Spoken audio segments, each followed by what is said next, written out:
Good morning, good evening. जब भी आप ये वीडियो देख रहे हैं, हम हिस्ट्री क्लास 12th का चैप्टर 6 भक्ति सूफी ट्रेडिशन इसको डिस्कस कर रहे थे। इसमें हमने भक्ति का यानी कि जो आपको अलग अलग ट्रेडिशन में चैप्टर 4 का रेफरेंस लेके पूरा समझा था कि कैसे बुद्धिज्म और जैनिज्म ट्रेडिशंस इमर्ज हो रहे थे। फिर हमने बताया कि कैसे शिवा, विष्णु और गॉडेस, इनके डिवोटीज और इनके फॉलोअर्स कैसे अलग अलग गॉड्स को सुप्रीम मानते थे। और हमने इसमें साउथ का रेफरेंस लेते हुए अलवर्स और नयनार्स जो कि तमिलनाडु में और लिंगायत जो कि कर्नाटक में, हमने उनका भी यहाँ पे प्रॉपर पूरा एग्जाम्पल लेके पढ़ा था। अब हम बात करने वाले हैं सूफी ट्रेडिशन के बारे में, इस्लामिक ट्रेडिशन के बारे में। So hello and welcome to success mindset channel. अगर आप चैनल से फर्स्ट टाइम जुड़ रहे हैं तो चैनल को सब्सक्राइब करना और उसको बेल आइकन को क्लिक करना मत भूलिएगा। और अगर आपको वीडियो अच्छी लगी और कुछ इंफॉर्मेटिव सीखने को मिला तो वीडियो को डेफिनेटली लाइक कर दीजिएगा। अब हम बात करते हैं इस्लामिक ट्रेडिशन के बारे में। तो हमने देखा कि सब कॉन्टिनेंट जो एक रीजन है, यहाँ पे आइसोलेशन नहीं है एक अदर से। मतलब कि यहाँ पे अरब मर्चेंट्स आए वेस्टर्न कोस्ट से सबसे पहली बार, और यहाँ पे धीरे धीरे आपको दिखा कि इस्लाम स्प्रेड होने लग गया।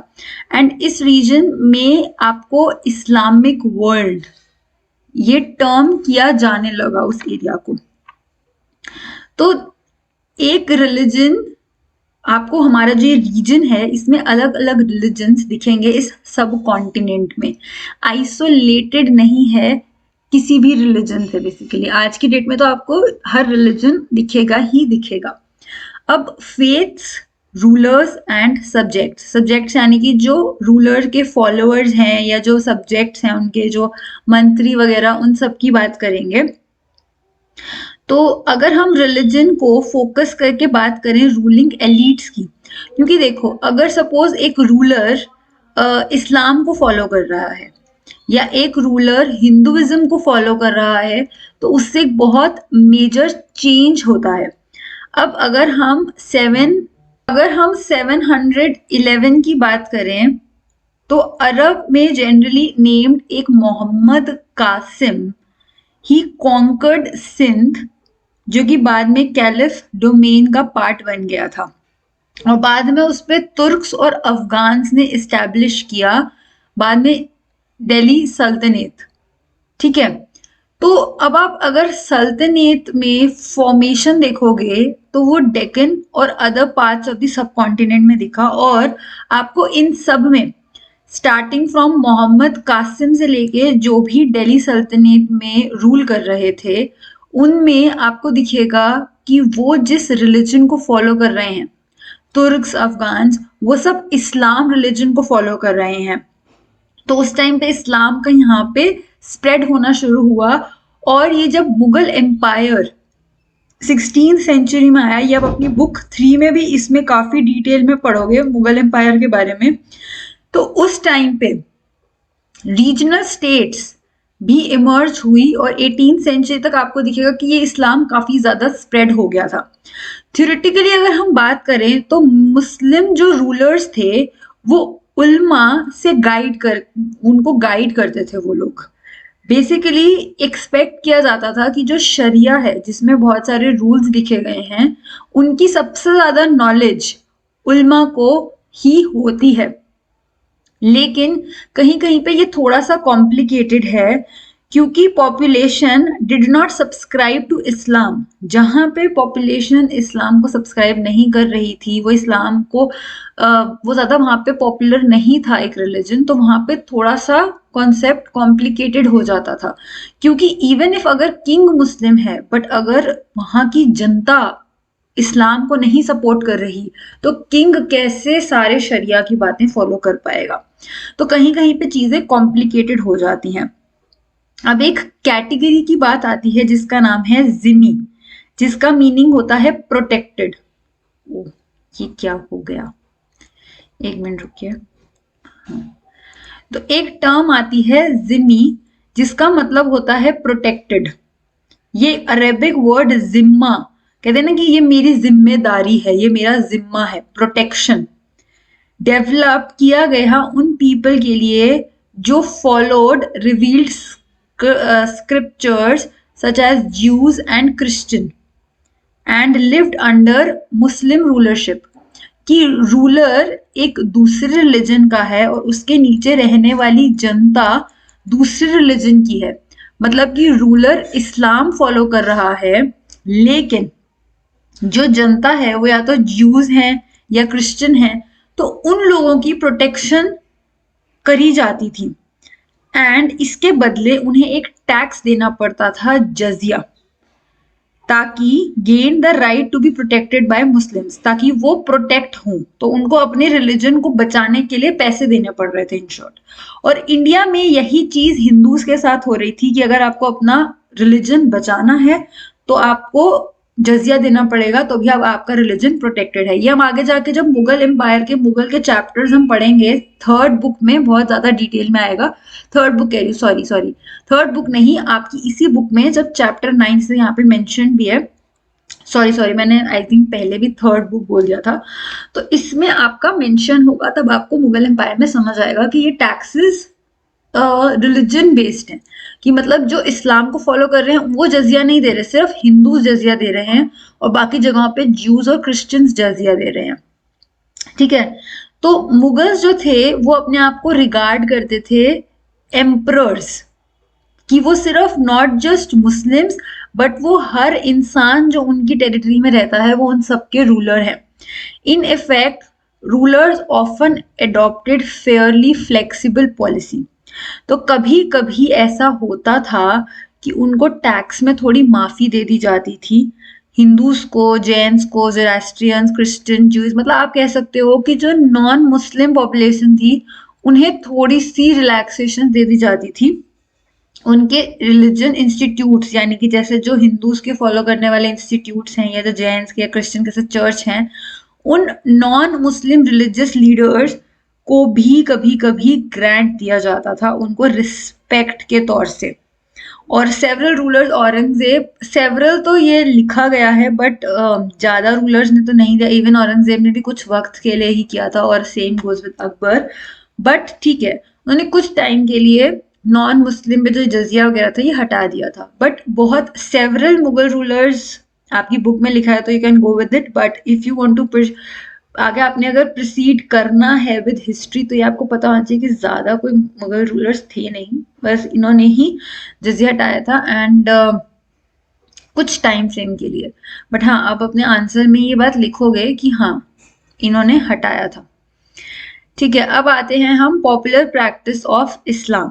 क्योंकि अब हम भक्ति ट्रेडिशन पढ़ चुके हैं, अब हम सूफी ट्रेडिशन की बात कर रहे हैं, इस्लाम की बात कर रहे हैं। तो इस्लाम जो कि the developments that followed coming of Islam, ये किसी रूलिंग एलीट के ऊपर डिपेंडेंट नहीं था। तो जब एक सोशल स्ट्रेटा जो पेजेंट्स, आर्टिसंस, पेसेंट्स किसान, आर्टिसंस जो वॉरियर जो लड़ाई करते हैं, मर्चेंट्स जो ट्रेड करते हैं, इन सब में भी कुछ ऐसे लोग थे जिन्होंने अडॉप्ट किया Islam and accepted in principle 5 pillars. Islam में 5 पिलर्स हैं, starting from first is that there is one God. ठीक है, एक मिनट रुकिए, ग्रीन वर्ड्स कर लेते हैं ताकि आपको याद रहे। सबसे पहला है देयर इज वन गॉड, जिनका नाम है अल्लाह, तो ये हो गई फर्स्ट पॉइंट। सेकंड है prophet Mohammed is his messenger. ठीक है, ये सेकंड बात है। थर्ड है आपको 5 टाइम्स प्रेयर, जिसको वो नमाज कहते हैं या सलत, वो आपको ऑफर करनी है। फोर्थ इज गिविंग अल्म्स, ज़कात, and fifth is fasting during the month of Ramzan. आपको रमजान के महीने में, एक मिनट, ये फिफ्थ कैसे हो गया? फिफ्थ तो है परफॉर्मिंग पिलग्रिमेज टू मेका। सो मेका एक रिलीजियस प्लेस मानी जाती है, हज जैसे कहते हैं हज की यात्रा करने जा रहे हैं, तो वो हज एक रिलीजियस प्लेस मानी जाती है, और वहां पर उनको परफॉर्म करना पिलग्रिम, मतलब उनको वहां जरूर जाना चाहिए और उनको रमजान के वक्त में फास्टिंग करनी चाहिए। तो ये 5 बातें हैं जो आपको फॉलो करनी पड़ेंगी अगर आप इस्लाम को फॉलो कर रहे हो। ठीक है, तो आपसे अगर पूछा जाए इस्लाम की पॉपुलर प्रैक्टिसेस तो आपको ये 5 पिलर्स पता होने चाहिए। यूनिवर्सल फीचर्स ओवरले होते थे क्योंकि हर जगह के हिसाब से थोड़े बहुत चेंजेस आपको हर रिलीजन में मिलेंगे। अब इस्लाम में भी 2 सेक्ट्स हैं बेसिकली, आइडियाज में आप डिफरेंसेस देखोगे आपको दिखेंगे, और इसमें एक डिवीजन है वो है सुन्नी और शिया का। शिया सुन्नी डिवीजन भी आपको यहाँ पे दिखता है। Local customary practices different. अब आपको थोड़ा थोड़ा एक एग्जाम्पल है खोजास का, ये भी एक शिया से ही एक पार्ट निकला हुआ है ये भी इस्लाम को ही फॉलो करने वाले, लेकिन इन्होंने थोड़ा अलग मोड ऑफ कम्युनिकेशन फॉलो किया, इनके आइडियाज थोड़े से अलग हैं, लेकिन हैं वो डिराइव्ड कुरान में से ही, लेकिन उनका थोड़ा सा अपना अलग वेरिएशन है। और उसमें उन्होंने जिनन, ये एक संस्कृत वर्ड है meaning knowledge, and devotional poems हैं उसमें पंजाबी में, मुल्तानी, सिंध, कंची और हिंदी और गुजराती जो उस एरिया के हैं उन्होंने वो सब चीजें भी उसमें मेंशन की हैं। तो थोड़ा थोड़ा रीजन के हिसाब से थोड़ा सा डिवीजन भी हो गया है। बाकी जगहों पे आपको अरब मुस्लिम जो ट्रेडर्स थे जो कि मलाबार कोस्ट यानी कि केरला वाले एरिया में सेटल हो गए, उन्होंने वहां की लोकल लैंग्वेज को अडॉप्ट किया। लोकल लैंग्वेज कौन सी है केरला में? मलयालम। एंड उन्होंने वहां का जो मेट्रिलिनी सिस्टम है यानी कि जो वुमेन की फैमिली में आपको जाके रहना पड़ता है, वुमेन अपने घर में रहती है, हस्बैंड को उसके साथ आके रहना पड़ता है, ये सिस्टम साउथ में फॉलो किया जाता है। एंड यहाँ पे आप देख सकते हो, यहाँ पे लिखा भी है matrilocal residence is a practice where women after marriage remain in their native house, अपने बाबा के जो एक्चुअल में उनका घर है अपने चिल्ड्रन के साथ वहीं रहती है, हस्बैंड को उनके साथ आकर रहना पड़ता है। तो ये है मेट्री लोकल रेजिडेंस और ये उन्होंने अडॉप्ट भी किया। तो आपको यूनिवर्सल फेथ कुछ बातें हैं जो यूनिवर्सली हर जगह पे आपको दिखेंगी, लेकिन वक्त के साथ और जगह के साथ आपको थोड़े थोड़े वेरिएशन भी दिखते हैं। इवन जो स्ट्रक्चर्स मॉस्क बनती हैं, जो ऐसे रिलीजियस इंस्टीट्यूट जैसे कि क्रिश्चियंस में चर्च, हिंदूज में टेम्पल्स, तो मुस्लिम्स में मॉस्क, तो आपको मॉस्क में भी जगह के हिसाब से चेंज दिखेगा। जैसे कि केरला में आप देखोगे आपको ऊपर एक आर्च तरीके से दिख रही है, तो आर्किटेक्चर जो स्ट्रक्चर्स बन रहे हैं आपको उसमें भी एक डिफरेंस दिखेगा। कुछ चीजें यूनिवर्सल हैं यानी कि वो कॉमन रहेंगी। अब देखो आप इस मॉस्क में उस तरीके की आर्च नहीं है जैसी हमने पिछली इमेज में देखी, तो रीजन के हिसाब से थोड़ा बहुत चेंज होगा, लेकिन कुछ बातें हैं जो यूनिवर्सल रहेंगी। यूनिवर्सल जैसे कि ओरिएंटेशन टुवर्ड्स मेका, मेका एक रिलीजियस प्लेस, पिलग्रिमेज प्लेस थी, इंपॉर्टेंट, हमने ऊपर पढ़ा था, तो उसकी तरफ ही ओरिएंटेशन होनी चाहिए। जो मेहराब है उसकी प्लेसमेंट उसी तरफ होनी चाहिए। प्रेयर निश जिसे कहते हैं वो वही होना चाहिए। दूसरा मिनबार, पिलपिट, ये भी होना चाहिए। हाउएवर कुछ आपको जगह जगह के हिसाब से वेरिएशन दिखेंगे, जैसे कि रूफ का हमने देखा, केरला में हमें दिखा। बिल्डिंग मटेरियल कुछ डिफरेंस हो सकता है जगह के हिसाब से, लेकिन ये फीचर्स की ओरिएंटेशन टुवर्ड्स मेका, मेहराब, मिनबार, ये कुछ यूनिवर्सल फीचर्स हैं जो होने ही चाहिए। बाकी सब में जगह के हिसाब से चेंज हो सकता है।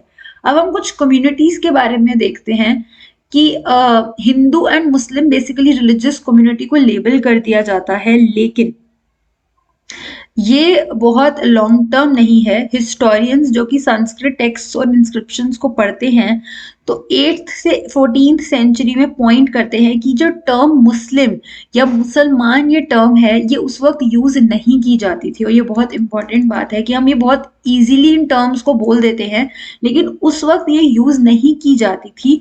ओकेजनली पीपल जो जगह से आप आए हैं उस जगह के हिसाब से आपको रीजन के हिसाब से बोलते हैं। आप तुर्किश रूलर जो तुर्क से आए उनको तुर्किशा कह दिया, तुर्कशा कह दिया। तजीका, ये वो लोग थे जो तजाकिस्तान या परकशा से आते थे।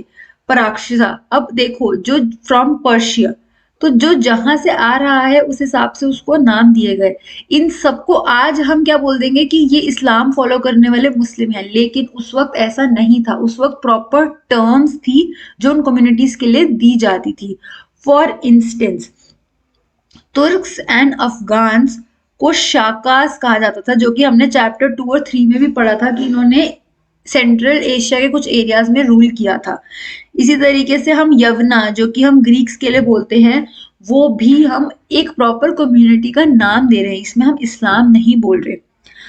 अब एक जनरल टर्म जो भी माइग्रेट करता था, माइग्रेंट यानी कि जो एक जगह से दूसरी जगह ट्रैवल कर रहा है, जो यहाँ आ रहा है, कहाँ आ रहा है, सब कॉन्टिनेंट में, उस कम्युनिटीज को मिलाचा कहा जाता था, मेलचा, इंडिकेटिंग कि जो कास्ट सिस्टम है वो नहीं फॉलो करते, वो उनकी लैंग्वेज दूसरी है और वो संस्कृत से नहीं ओरिजिनेट हुई है। कुछ लोग प्रकृत भी बोलते थे, कुछ लोग अलग अलग भाषा बोलते थे, लेकिन वो डिराइव संस्कृत से हुई है, इसीलिए उन्हें मेलचा नहीं कहा जाता था। लेकिन ऐसे लोग जो कास्ट सिस्टम नहीं मानते थे, जो दूसरी ही भाषा बोलते थे, जो संस्कृत से नहीं डिराइव हुई थी, उन लोगों की रिलीजियस कम्युनिटी अलग थी, तो उन्हें मेलचा कहा गया। लेकिन इन्हें Muslims in opposition to Hindus ऐसा नहीं कहा गया था, डिस्टिंक्ट डिनोमिनेशन। और term Hindu was used in variety of veg.